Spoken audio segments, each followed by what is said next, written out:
पितृपक्ष की पौराणिक कथा। पौराणिक कथा के अनुसार जोगे तथा भोगे दो भाई थे। दोनों अलग अलग रहते थे। जोगे धनी था और भोगे निर्धन। दोनों में परस्पर बड़ा प्रेम था। जोगे की पत्नी को धन का अभिमान था, किंतु भोगे की पत्नी बड़ी सरल हृदय थी। पितृपक्ष आने पर जोगे की पत्नी ने उससे पितरों का श्राद्ध करने के लिए कहा, तो जोगे इसे व्यर्थ का कार्य समझकर टालने की चेष्टा करने लगा। किंतु उसकी पत्नी समझती थी कि यदि ऐसा नहीं करेंगे तो लोग बातें बनाएंगे।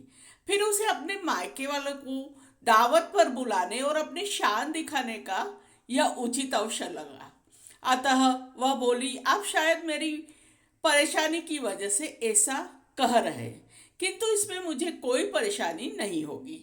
मैं भोगे की पत्नी को बुला लूंगी, दोनों मिलकर सारा काम कर लेंगे।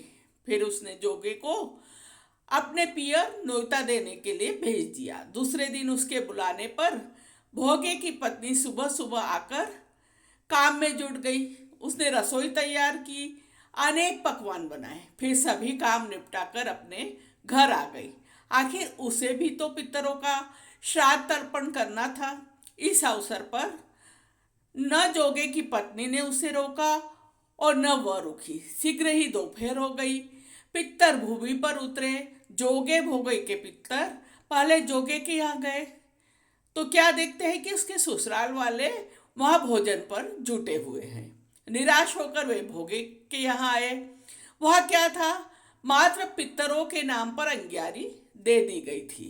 पितरों ने उसकी राख चाटी और भूखे ही नदी के तट पर जा पहुंचे।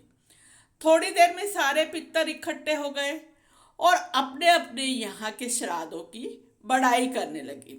जोगे भोगे के पितरों ने भी अपनी आप बीती सुनाई। फिर वे सोचने लगे, अगर भोगे समर्थ होता तो शायद उन्हें भूखा न रहने पड़ता, मगर भोगे के घर में तो 2 जून की रोटी भी खाने को नहीं थी। यही सब सोचकर उन्हें भोगे पर दया आ गई। अचानक वे नाच कर गाने लगे, भोगे के घर धन हो जाए, भोगे के घर धन हो जाए। सांझ होने को हुई। भोगे के बच्चों को कुछ भी खाने को नहीं मिला था। उन्होंने माँ से कहा, भूख लगी है।